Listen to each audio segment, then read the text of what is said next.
Well, welcome, Shannon Miller. Thank you so much for making the time to be with us today. I wonder if we could start. Could you talk to us a little bit about your cancer journey? How did you get the diagnosis, and what were the circumstances that led you there? Absolutely. So my cancer journey, I always think it really started in 2010 before my diagnosis. In 2010, that summer, I had launched my company devoted to health and fitness, and things were going great and busy with family and work and holidays coming up by the end of the year. And I called up to cancel or postpone my own doctor's appointment because I was busy and I felt fine. And I didn't think it was a big deal. Yet on the phone, I just felt this guilt. Here I wasn't walking the walk as an advocate for women's health. And so I went ahead and took a first available appointment that morning. And it was at that exam that I found out I had a baseball-sized cyst on my left ovary. And that sent me into this whirlwind of tests and scans. And by January of 2011, I was waking up from surgery to find out that, yes, it was cancer, a rare form of ovarian cancer. And I think for me, that's kind of when things shifted mentally for me. I got lucky. My cancer was diagnosed early, and I felt very fortunate. And I had gone from this mentality of this just loss of control, the wait and observe period that's so excruciating. And then I kind of reverted back to that competitive mentality that I knew so well through sport. Once we had the diagnosis, we could create a plan of action with my medical team. So we were full speed ahead, moving into chemotherapy, which was going to be what my doctor called a hit 'em hard, hit 'em fast approach. And going into treatment, that was kind of that next phase of my journey. Yeah, could you talk a little bit about what the treatment experience was like, and where things stand with your health now? So I went into chemotherapy thinking, I've got this. I was an Olympian, a world champion. I knew what it meant to work out 40 plus hours a week. I've got this. And the goal with chemotherapy for me, and there's so many different regimens out there, but for me, it was to get through without stopping. So that was the goal.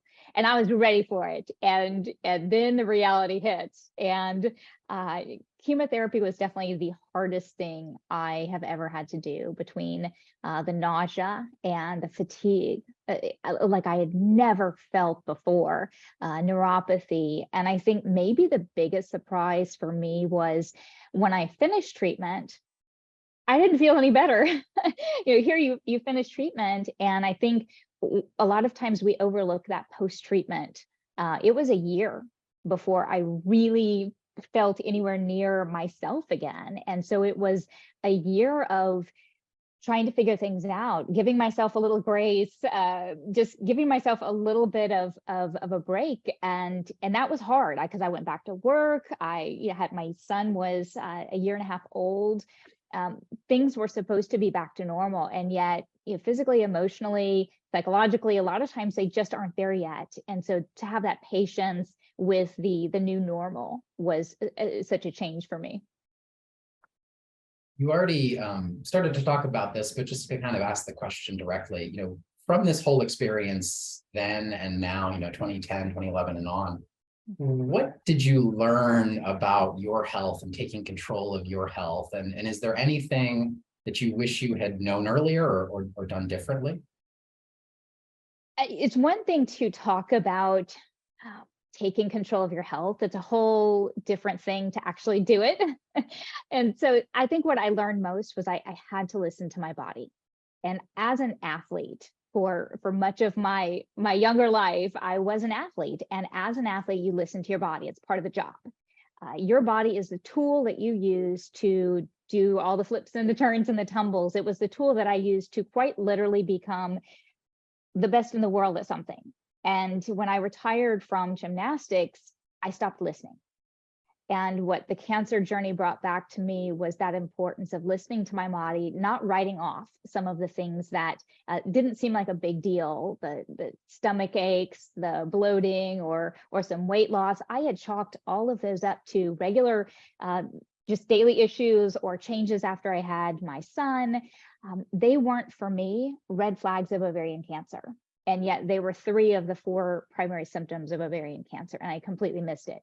And so I think that is what kind of brought me back to, okay, you can't just talk about making your health a priority with a balanced diet and exercise, but you actually have to live it, getting to those exams, speaking up when something doesn't feel right. Because oftentimes it's us, our personal lives every day. We know what's right and what doesn't feel right. And we have to be willing to speak up when something doesn't feel right. To that end, do you have any other advice or insights for others about taking control of their own health? I'm always hesitant to give out too much advice. Sure. But I look back to this one interview I had with a cardiologist years ago. And it was something that changed my mentality a bit. He said, we talk about making our health a priority, but do we do that? He said, you don't wake up in the morning and look at your calendar and say, oh my gosh, I have so much to do. The next 2 weeks are going to be crazy. I'll eat in 2 weeks, or maybe next month I'll eat. No, you eat. Hopefully 3 or more times a day, every single day, you make it happen. You brush your teeth twice a day, every single day, you make it happen. He said, I don't know why we don't consider fitness the same way. Getting to your regular doctor's appointments and screenings, they are all a part of making our health a priority. We have to write it on the list, get it on the calendar, and make it happen because it is that important. Well, speaking of screenings, are you encouraged by some of the recent guidance about people getting screened for breast cancer or colorectal cancer at earlier ages? I think we all understand the importance of early detection. Early detection, it gives you more options and it really can save your life. So anytime that we can understand when we can get screened and how early we can get screened, getting to those exams, making sure that you discuss with your personal physician your family history as well, and making sure that what you're doing, screenings, exams, all of those things is right for you personally.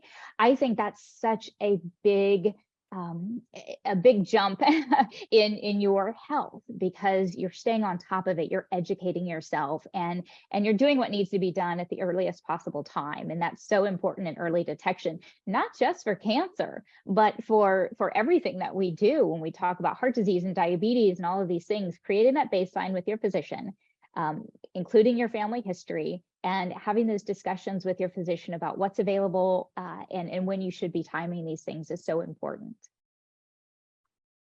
Now, many of those in our audience represent hospitals, health systems, public health agencies, even the oncology community across the country. What insights or what would you like to share with that community of clinicians and leaders in healthcare? First of all, I just want to say thank you. Thank you for all that you do. A lot of times as a patient, you may not get to say thank you to every single person that works on your medical team. So to all of you, thank you for what you do and the work that you do each day, because sometimes I know you go to work and it may not feel like you're making that much of a difference, but you are. And I hope that you look in the mirror every day and know that you are making a positive difference in people's lives. So that being said, I think there's a couple of things that come to mind for me. I think reducing barriers is always the first step. You've got to reduce the barriers for people getting into their doctors, getting those screenings. So whether that's a financial barrier or getting to and from an appointment or anything else, reducing those barriers as much as possible is such a good start. The other portion is awareness. And that's what I love to be a part of, creating awareness, because a lot of times your doctor's appointment is not top of mind. You have a million other things to think about every single day. And oftentimes, if it's a yearly visit, a year from now, I have no idea what I'm going to be doing. So, I always tell people, put something on your schedule. As soon as you go to their doctor, when you're leaving, go ahead and put something on your schedule. And that way, that next year, at least it pops up and you're reminded to make a change or go in. But making sure that we create that awareness, that we're bringing into the community as much as possible, because it has to be top of mind.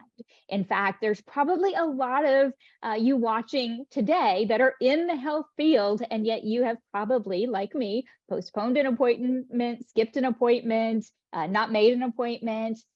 We know better. We know that this is what we're supposed to do, but life takes hold. So creating that awareness and making it top of mind is so important. One final question, Shannon, reflecting on your own experience and what you've learned and seen in the last decade plus, what gives you hope about the future of cancer care and innovation? I think there's so much hope out there. And I know that there's probably plenty of fear as well, but I think that hope can kind of overcome that fear. There is so much more available every single day. There is so much more available now than there was a decade ago. And so getting people to overcome some of those barriers, and fear can be one of those, to going into their doctors, to getting those regular exams and screenings, even at a young age, making sure that they're creating that baseline with their physician, that personal communication, so that when something isn't feeling right, they can feel comfortable speaking up. But when they feel great, still going in and making sure they're getting that appointment, because there is so much hope, especially when things are detected early. I think that's a great note to end it on. Shannon Miller, thank you so much for your time, for sharing your story and your perspective with our audience. Absolutely. Thank you so much. Take care.